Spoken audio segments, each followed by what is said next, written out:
I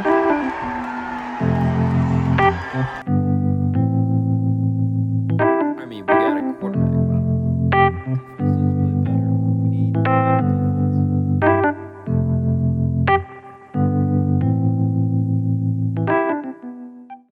What's up, everyone? Thanks for tuning into the Bear Zone podcast. I'm your host, Josh Dennison, bringing you the latest and most up-to-date Bears news. So please make sure to like, comment, subscribe, and hit that bell notification. We're going to get right into free agency. I'm going to give you my top 5 free agents that I think the Bears should sign for defensive end, edge rush only. So the Bears have $125 million roughly in cap space, aggressive in the free agents. These are guys that are pending, in case there is a franchise tag or if they get extended. How we play the free agency is going to play out how we do the draft. Depending whether or not we get a 3 technique in the free agency is going to determine if we're going to get one in the draft. If we get an edge in free agency, then we're probably going to get a 3 technique in the draft. My top 5 free agents. Number 1, Yannick Ngakoue, 27 years old, out of Indiana.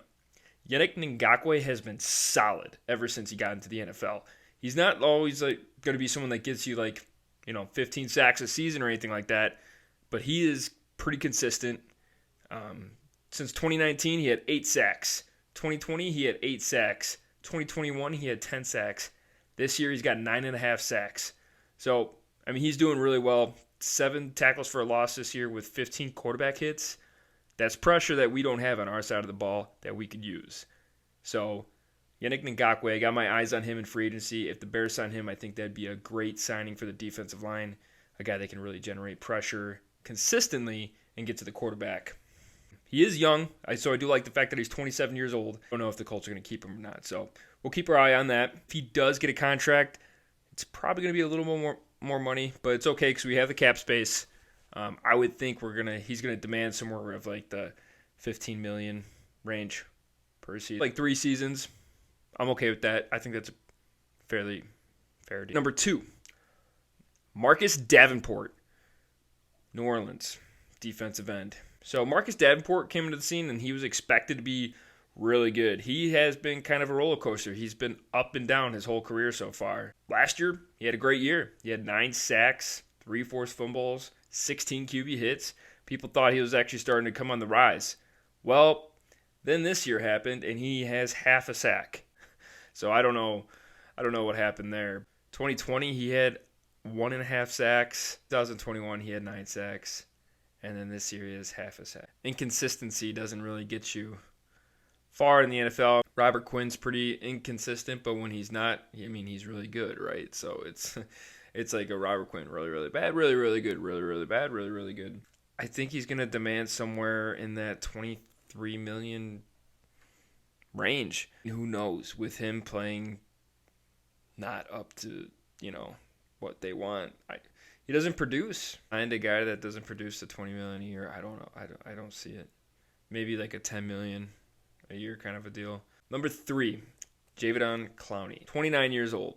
Clowney was a first overall draft pick way back when for Texas. He's still been pretty decent in the league. This year has been kind of a down year for him. Last year, Clowney had 9 sacks, 19 QB hits, and 11 tackles for a loss. Those are some numbers.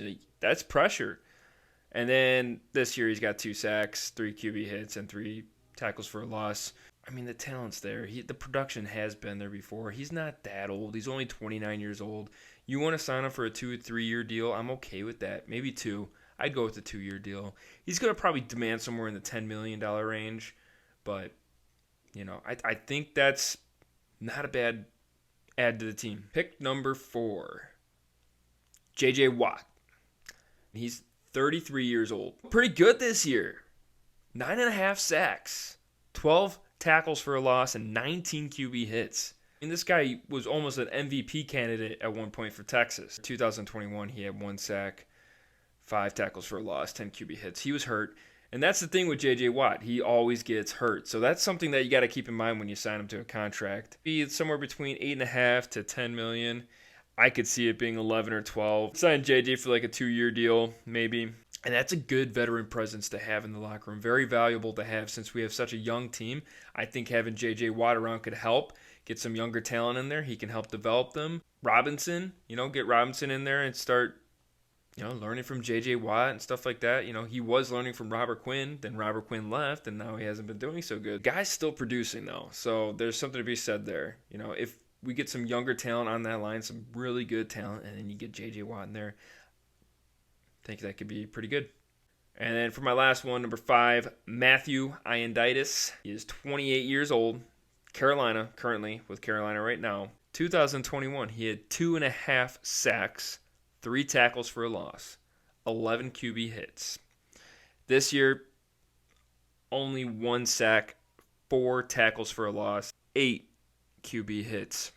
Be able to get a little less for Matthew Ioannidis. He's not he's not as talented as the ones I just mentioned before. Probably demand somewhere in that $10 million range. I mean, let's be real here. Edge rusher is a talent that is needed in the NFL, so they're going to pay money. It's just like having the quarterback. You're going to pay money for a quarterback. You're going to pay money for that edge rush talent. Those are my 5 I think the Bears should take a look at. If you go and get some young talent in there, pair it up with them, and they can learn. It's a good veteran presence to have in the locker room. But yeah, comment down below. Let me know what you think. And as always, bear down.